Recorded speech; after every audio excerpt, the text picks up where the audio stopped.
मानवत येथे आमदार राजेशदादा विटकर यांच्या उपस्थितीत जनता दरबार.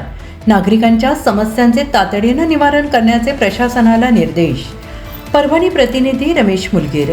परभणी जिल्ह्यातील मानवत तालुक्यातील सर्वसामान्य नागरिकांचे प्रश्न थेट जाणून घेऊन त्यांचे जलद गतीने निवारण करण्यासाठी आमदार राजेशदादा विटकर यांच्या प्रमुख उपस्थितीत मानवत येथील पंचायत समिती सभागृहात जनता दरबार आणि जनसंवाद कार्यक्रमाचे आयोजन करण्यात आले. कार्यक्रमाच्या सुरुवातीला आमदार राजेशदादा विटकर यांनी उपस्थितांना संबोधित करताना सांगितले की आमदार झाल्यापासून आपण सातत्याने जनतेच्या संपर्कात राहून प्रश्न सोडवण्याचा प्रयत्न करत आहोत, परंतु दरवेळी तेच कार्यकर्ते किंवा पदाधिकारी कामे घेऊन येतात, ज्यामुळे सर्वसामान्य नागरिकांच्या मूळ समस्या प्रत्यक्ष मार्गी लागताना दिसत नाहीत. त्यामुळे सर्वसामान्य नागरिकांच्या थेट समस्या ऐकून त्या सोडवता याव्यात यासाठी या जनता दरबाराचे आयोजन करण्यात आले आहे. आमदारांना तहसील पंचायत समिती आणि इतर विविध शासकीय योजनांशी संबंधित कामांसाठी नागरिकांना वारंवार शासकीय कार्यालयांचे फेऱ्या माराव्या लागू नयेत यासाठी संबंधित सर्व विभाग प्रमुखांना कडक सूचना दिल्या. नागरिकांनी मांडलेल्या तक्रारी आणि निवेदनावर एक निश्चित वेळेत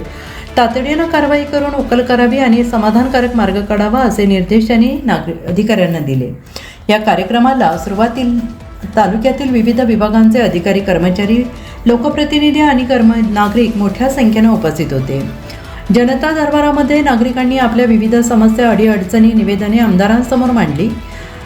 आयोजन स्थळ पंचायत समिती सभागृह मानवत. प्रमुख उपस्थिती माननीय श्री आमदार राजेशदादा विटकर, मानवत नगरीचे उपनगराध्यक्ष अंकुशभाऊ लाड, पंचायत समिती उपसभापती सूरज काकडे, संजय किल्लारे, मानवत तहसीलदार पांडुरंग माचेवाड साहेब, विद्युत महामंडळाचे चापके साहेब. मुख्य उद्देश तालुक्यातील सर्वसामान्य नागरिकांचे प्रश्न ऐकून विविध शासकीय विभागामार्फत त्यांचे जलद आणि वेळेत निवारण करणे.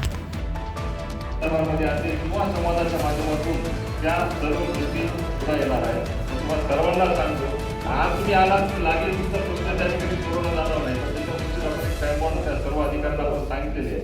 त्या टाइमबॉन्डमध्ये मात्र निश्चित तुमच्या सर्वांचे प्रश्न त्या ठिकाणी मार्गी लागले पाहिजे, म्हणूनच हा कार्यक्रम आज आपण त्या ठिकाणी घेतलेला आहे.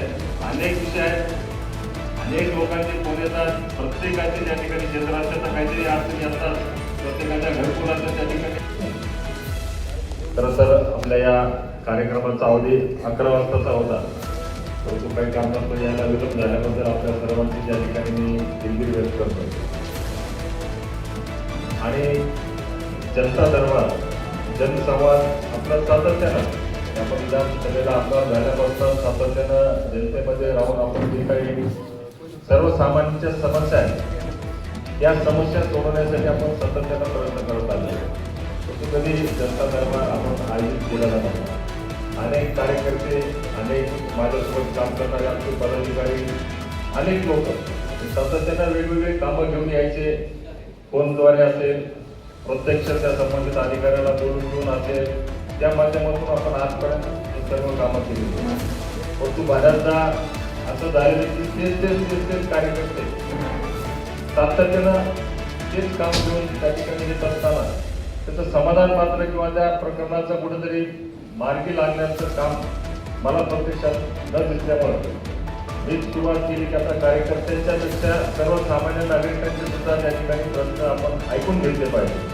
सर्वसामान्यांच्या नागरिकांना त्या ठिकाणी जे तहसील असतील, पंचायत समिती असतील, विविध योजना असतील, त्या विविध योजनांसाठी सर्वसामान्य नागरिकांना या तालुक्यातल्या विनाकारण हेपाटे घालणं, सातत्याने एकच काम घेऊन त्या अधिकाऱ्यांकडे येणं हे अनेक मला फोनच्याद्वारे मला बरेच लोक सांगत असायचे.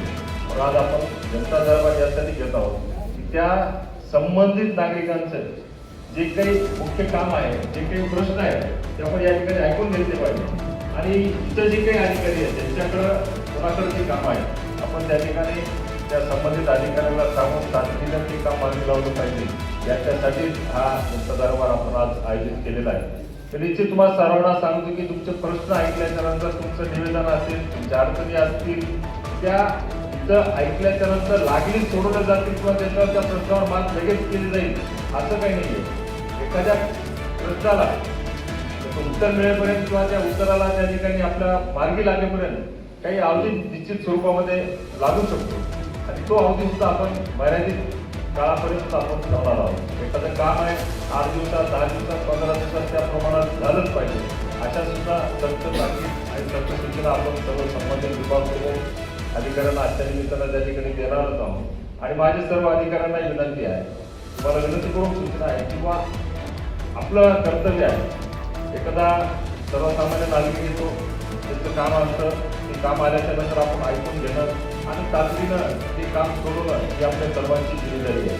कारण त्याला सातत्यानं तहसील असेल, पंचायत समिती असेल, सातत्याने येणं त्याला होत नसतं. त्याच्याकडे बरेच कामं असतात, शेतीची कामं असतात, वेगवेगळी कामं असतात. एखादा नागरिक आला त्याचं काम आपण त्या ठिकाणी प्रामुख्यानं सोडवलं पाहिजे आणि पुन्हा तो व्यक्ती पुन्हा एकदा आपल्याकडे तो काम घेऊन स्पेसिफिक ज्या कामासाठी तो आलेला आहे तो काम घेऊन आपल्याकडे कधी आला नाही पाहिजे. त्याचं पूर्ण प्रश्नाचं त्या ठिकाणी आपण सोडवणूक केली पाहिजे आणि त्याचं समाधान करून त्या ठिकाणी आपण त्याला पाठवलं पाहिजे.